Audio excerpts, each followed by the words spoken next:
প্রথমেই বলি সেটা হচ্ছে যে রাশিয়ান এম্বাসিতে যারা হচ্ছে বাংলাদেশ থেকে রাশিয়াতে মেডিকেল পড়তে আসবেন তাদের জন্য কিন্তু একটু সুবিধা হয়, তাদেরকে খুবই কম কোশ্চিন করে। বাট যদি বলি ব্যাচেলর বা মাস্টার্স প্রোগ্রামে যারা রাশিয়াতে আসবেন তাদেরকে কিন্তু অনেক বেশি কোশ্চিন করা হয়ে থাকে। মানে অনেক বেশি বলতে আসলে এইরকমও না, মানে যাদের মেডিকেলে যারা পড়তে আসবেন তাদের ক্ষেত্রে তুলনামূলক কম কোশ্চিন করে, বাট যারা ব্যাচেলর বা মাস্টার্স ডিগ্রিতে বা অন্যান্য ডিগ্রিতে রাশিয়াতে আসবেন তাদের ক্ষেত্রে তুলনামূলক একটু ওরা বেশি কোশ্চিন করে থাকে। আসসালামু আলাইকুম, আমি তানজিল আহমেদ নিলয় রাশিয়ার রস্টভ থেকে বলছি। আমি বর্তমানে রস্টভ স্টেট মেডিকেল ইউনিভার্সিটিতে পড়াশোনা করছি। তো আজকের ভিডিওতে মূলত হচ্ছে এম্বাসিতে কি কি টাইপের কোশ্চিন করে এই বিষয়গুলো নিয়ে আলোচনা করব।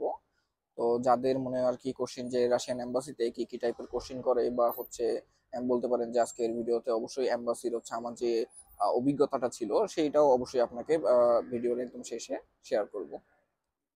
এখন যদি বলি রাশিয়াতে যে আসার জন্য রাশিয়ান এম্বাসি ফেস করতে হয় বাংলাদেশে, তো রাশিয়ান এম্বাসিতে কি কি টাইপের কোশ্চিন করে যদি এগুলো বলি, তো আসলে রাশিয়ান এম্বাসিতে কিন্তু আপনার দুইটা সিস্টেমে কোশ্চিন করে থাকে। ফার্স্টে কি হয় যে ধরেন আপনি এম্বাসির ভিতরে গেলেন, যাওয়ার পরে আপনাকে ওরা ডিরেক্টলি বললো যে ইন্ট্রোডিউস ইউর সেলফ বা tell me about yourself, হ্যাঁ এরকম কিছু বললো। তো সেই ক্ষেত্রে কিন্তু তখন কিন্তু পুরোটা নির্ভর করতেছে আপনার উপর, এখন আপনি হচ্ছে কতটুকু বলবেন আপনার সম্পর্কে। আবার আরেকটা টাইপের কোশ্চিন তারা করে, সেটা হচ্ছে আপনি ঢুকলেন, ঢোকার পরে বলে যে হচ্ছে তোমার নাম কি, ঠিক আছে, তোমার বাবার নাম কি বা বাবা কি করে, ঠিক আছে, এইভাবে কোশ্চেন করে। তো আমি বলবো কি যাদেরকে এম্বাসিতে ঢোকার পরে যে বলবে যে ইন্ট্রোডিউস ইউর সেলফ বা tell me about yourself এরকম সামথিং বলবে, এইটা হচ্ছে সবচেয়ে সুবিধাজনক, কারণ যখনই এই প্রশ্নটা আপনাকে করবে তখন কিন্তু আপনি আপনার নিজের সম্পর্কে বলতে পারবেন। অ্যান্ড আমি প্রিফার করি যে আপনাকে যখন এই কোশ্চেনটা করবে তখন আপনি করবেন কি, আপনি হচ্ছে আপনার নাম বললেন, আপনি হচ্ছে কোথায় থেকে আসছেন, আপনার বাসা কোথায় সেটা বললেন, আপনার হচ্ছে শিক্ষাগত যোগ্যতা কি এগুলো বললেন, এরপরে আপনি আপনার হচ্ছে ভাই বোন কয়জন সেটা বললেন, তারপরে হচ্ছে আপনার বাবা কি করে, মা কি করে, বাবার নাম কি, মায়ের নাম কি, ঠিক আছে, এরকম ডিটেলস বলবেন। একটু ডিটেলস একটু লং বলবেন এই কারণে যে যেন অ্যাম্বাসিডর, ঠিক আছে, আপনাকে তো জিজ্ঞাসা করছে এবং আপনার ডকুমেন্ট গুলো ওই সময় চেক করতেছে। তো চেক করতেছে এবং উনি কিন্তু ওগুলো শুনতেছে, শুনতে শুনতে উনি যেন আপনাকেই বলে যে ওকে, ইটস ইনাফ। হ্যাঁ, কারণ যখন এই কথাটা বলবে তার মানে কিন্তু আপনার সম্পর্কে ও অনেক হচ্ছে ডিটেলস ইনফরমেশন পেয়ে গেছে। বাট এখন যদি আপনি ধরেন অ্যাম্বাসিডর ঢুকলেন, এখন যেই অ্যাম্বাসিডর আপনার ইন্টারভিউ নিবে সে যদি আপনাকে কোশ্চেন করে যে ফার্স্টেই তোমার নাম কি, এরপরে হচ্ছে তোমার বাবার নাম কি, তখন কিন্তু কোশ্চেন গুলো আসলে কি হয়, ওরা জেনারেলি যেই প্যাটার্নে কোশ্চেন গুলো করে এই প্যাটার্নেই কোশ্চেন গুলো করে। আর মজার বিষয় হচ্ছে একটা বিষয়, সেটা হচ্ছে কি যে যে আপনাকে বলবে যে ইন্ট্রোডিউস ইউরসেলফ বা টেল মি অ্যাবাউট সামথিং, হ্যাঁ, যেই কথাটা বলবে সে কিন্তু তুলনামূলক ইংলিশটা কম পারে, এটা আপনি একটু ধরে নিয়ে রাখবেন। কারণ রাশিয়ান এম্বাসিতে বসছে মানে ওরা যে ইংলিশ খুব পারে তা না। আসলে রাশিয়ান এম্বাসিতে যারা থাকে তারা যে মানে একদম ইংলিশে খুবই ভালো এরকম না। কারণ আমাদের মনে অনেক সময় ভয় থাকে যে ভাই আমি তো এম্বাসিতে হচ্ছে যাবো, এম্বাসিতে ইন্টারভিউ দেবো, আমি ইংলিশ তুলনামূলক কম পাই। বাট এটা আসলে ওইভাবে ম্যাটার করে না, কারণ আপনাকে ইন জেনারেলি যে কোশ্চেন গুলো করে ওই কোশ্চেন গুলোই করে থাকবে। এখন যদি বাকি কোশ্চেনের বিষয়ে বলি, যেমন আপনাকে আপনার বাবা মায়ের নাম এগুলো জিজ্ঞাসা করলো, আপনার সম্পর্কে জিজ্ঞাসা করলো, এরপরে এগুলো তো জেনারেল কোশ্চেন, এরপরে বাইরে কি কোশ্চেন করে, বাইরে কোশ্চেন করার মধ্যে যেমন হচ্ছে আপনাকে বলতে পারে যে আপনি কেন এই ইউনিভার্সিটিতে যাবেন, এই কোশ্চেনটা করবে। হ্যাঁ, তারপরে হচ্ছে বলতে পারে যে কেন এই শহরে সিলেক্ট করলেন, যেমন কেন মস্কোতে যাবা, কেন তুমি রস্টভে যাবা, কেন তুমি সামারাতে যাবা, কেন তুমি হচ্ছে ইয়াতে তোমার হচ্ছে সেন্ট পিটার্সবার্গে যাবা, এই কোশ্চেনটা করতে পারে। এরপরে অনেক সময় জিজ্ঞাসা করে যে তুমি যে ইউনিভার্সিটি সিলেক্ট করছো তার কারণ কি। তো এখন আমি যদি এর উত্তরগুলো একটু দেই তাহলে আপনাদের জন্য হয়তো সুবিধা হবে। যেমন যদি আপনাকে বলে যে তুমি কেন ইউনিভার্সিটি সিলেক্ট করছো, তো সেই ক্ষেত্রে আপনারা বলতে পারেন যে আমি এই ইউনিভার্সিটি সিলেক্ট করার আমার একটা কারণ হচ্ছে যে ইউনিভার্সিটিটাতে আমার জানা মতো পড়াশোনা অনেক ভালো হয়। আপনি বললেন যে এখান থেকে আমার হচ্ছে চেনা পরিচিত একজন পড়াশোনা করছে, যে আমাকে বলছে যে ইউনিভার্সিটিটা অনেক ভালো, পড়াশোনার মান অনেক ভালো, ইউনিভার্সিটির ওভারঅল র্যাঙ্কিং অনেক ভালো। হ্যাঁ, আপনি অবশ্যই ইন্টারভিউ দেওয়ার আগে আপনার ইউনিভার্সিটিটার যে র্যাঙ্কিং সেটাও একটু জেনে যাবেন। এরপরে অনেক সময় কোশ্চিন করে যে হচ্ছে আপনি যে ওই শহরে যাবেন, ধরেন আপনি হচ্ছে রস্টভ শহরে আসবেন, তো জিজ্ঞাসা করলো যে তুমি কেন রস্টভ শহরটা সিলেক্ট করলাম।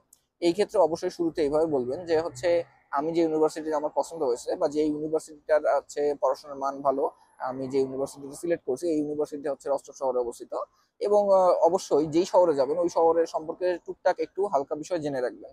আপনি বললেন যে যেমন আমি যদি রস্টভ সম্পর্কে বলি, যে রস্টভ শহরে একটা হচ্ছে ডন রিভার আছে, যে রিভারটা অনেক সুন্দর, ঠিক আছে, এটা রাশিয়ার দক্ষিণাঞ্চলে অবস্থিত, এবং হচ্ছে রস্টভ বলা আপনার হচ্ছে রাশিয়ার দক্ষিণাঞ্চলের রাজধানী, এইভাবে বললেন, ঠিক আছে। তো এইভাবে যেই শহরেই যাবেন সেই শহর সম্পর্কে টুকটাক দুই একটা ইনফরমেশন জেনে রাখবেন যেটা আপনি বলতে পারবেন। ঠিক আছে? তো এখন যদি বলি হচ্ছে যে আপনি তো রস্টভ সম্পর্কে বললেন, আপনি হচ্ছে মস্কো সম্পর্কে বললেন। এখন এরপরে আর কি কোশ্চেন করতে পারে? এখন একটা মজার বিষয় বলি, সেটা হচ্ছে কি, আমরা কিন্তু যখন রাশিয়ান এম্বাসি ফেস করি, এম্বাসি ফেসের সময় সাধারণত আমরা কিন্তু ব্যাংক স্টেটমেন্ট বা এপিডোবিট নিয়ে যাই। তো ব্যাংক স্টেটমেন্ট নিয়ে গেলেন বেশ ভালো কথা, এপিডোবিট নিয়ে গেলেন ভালো কথা, কিন্তু ওরা কিন্তু অনেক সময় একটা ট্রিক্স খাটায়। হ্যাঁ, সেটা কি, আপনি যে ব্যাংক স্টেটমেন্ট বা যে এপিডোবিটটা নিয়ে গেছেন এটা আসলে কতটুকু সত্য এটা যাচাই করে। কিভাবে যাচাই করে বলি যদি, এখন যেমন আমি আমি আমি বলি যে আমি যেই সময় ইন্টারভিউ দিছি ওই সময় একজনকে কোশ্চেন করছিল যে এইটা তো তোমার বাবার এপিডোবিট, তো হুট করে বলছে যে তোমার বাবার হচ্ছে বাৎসরিক ইনকামটা কিরকম। তো সে বলছে যে এরকম, সে আর কি অবশ্যই এপিডোবিট একটু আগে দেখে গেছিল যার কারণে সে বলে দিচ্ছে। এরপরে দুই একটা কোশ্চিন করার পরে আবার ঘুরে হচ্ছে তাকে আবার বলছে কি যে তোমার বাবার মান্থলি ইনকাম কেমন, বুঝতে পারলেন? তো মান্থলি ইনকাম কিরকম এইটা আর কি ওরা এইভাবে অনেক সময় যাচাই করে যে আসলে আপনি যে ইনফরমেশন গুলো দিচ্ছেন এগুলো আসলে কতটুকু ঠিক কতটুকু ঠিক না। এরপরে আরো একটা যদি বিষয় বলি, যে এই বিষয়টা আমরা অনেক সময় মিস্টেক করি, সেটা হচ্ছে কি যে রাশিয়াতে এম্বাসিতে যখন আমরা যাই ইন্টারভিউ দেওয়ার জন্য, আমরা তো ঢুকলাম, ঢুকে আমরা হ্যালো স্যার বলে, hello sir how are you, হ্যাঁ বলে আমরা হচ্ছে ঢুকলাম। বাট অনেকে যে ভুলটা করে সেটা কি, যে অ্যাম্বাসিডার ধরেন আপনাকে বলেনি বসতে, বলেনি যে প্লিজ কাম এন্ড সিট, ঠিক আছে, এরকম সামথিং কিছু বলেনি, সে জাস্ট আপনার হ্যালোর উত্তর দিছে। তো অনেকে কি করে যে টুস করে গিয়ে অ্যাম্বাসিডারের সামনে সিটে বসে পড়ে। বাট এটা কখনোই করবেন না।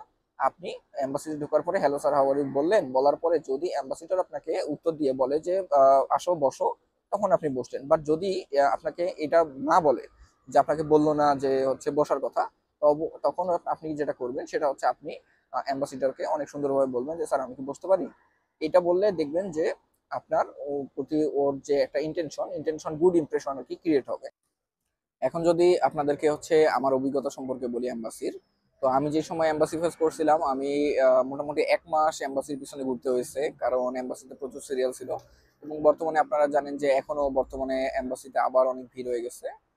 তো আমার এম্বাসির যদি অভিজ্ঞতা বলি তাহলে হচ্ছে আমি তো আসছিলাম হচ্ছে মেডিকেলে।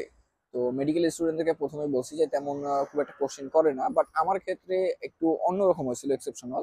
যেমন আমি যখন এম্বাসিতে ঢুকছি, ঢোকার পরে হ্যালো স্যার বলে তাকে যখন বললাম যে স্যার হাউ আর ইউ, হ্যাঁ সে বললো যে হ্যালো আই এম ফাইন, এমনি বললো, বলার পরে বললো যে বসো।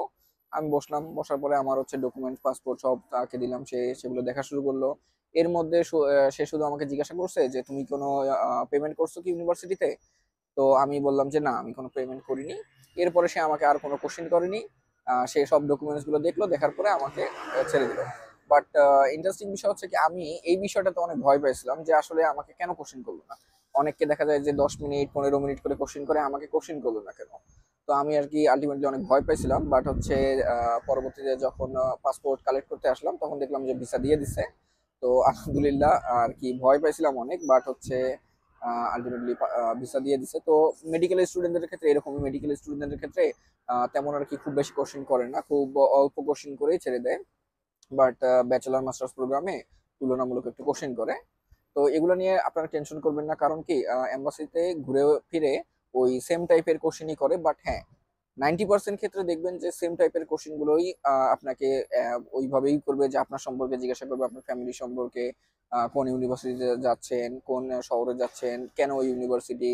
এরপরে হচ্ছে কোশ্চেন করবে যে হচ্ছে আপনি যে রাশিয়াতে পড়াশোনা করবেন এরপর আপনার প্ল্যান কি।